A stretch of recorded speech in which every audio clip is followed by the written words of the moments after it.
Good morning to all. This is Balaji. Now we're going to see how to do AND operation in Excel. It's AND formula. For that, you go to Excel. You select the Excel from your phone and go to plus symbol. Already I put one video how to do the sum operation in Excel in mobile itself. You can see that. Now we're going to see how to do the AND operation. Okay. For that, you go to this, give the plus symbol, and you go to blank worksheet, and you have to select the cell. You have to type any value.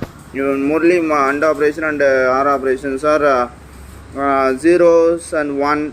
Boolean algebra only it will be accepted. So I take the 0 for first cell, and next cell I take for 1. Now next cell you can take horizontal or vertical, whatever you can take. I will do for both. You can next cell you select and type equal, and type and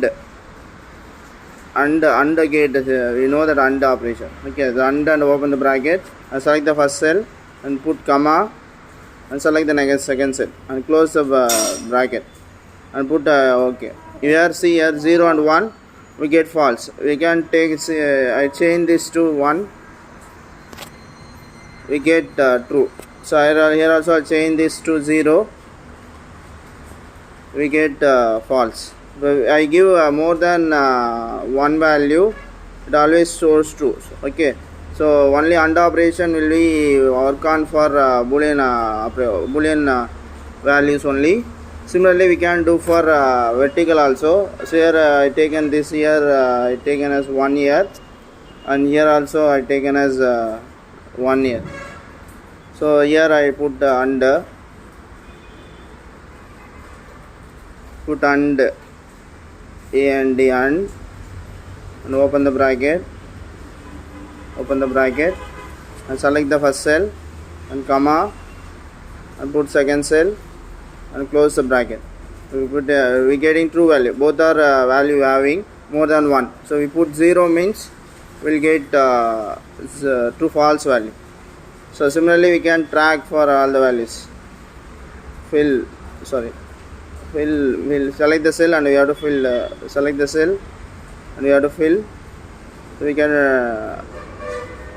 drag it. So we'll get this value. We can change this into 0. Here I drag this also. So we'll get true. Here true, false will false. Here both are we'll get 1. We'll get all are true means we'll get true value. So you see here all are true, we'll get true value. Here any one will be 0. That will be in horizontal. This will be 0. Here this is false. Okay. Thank you for watching.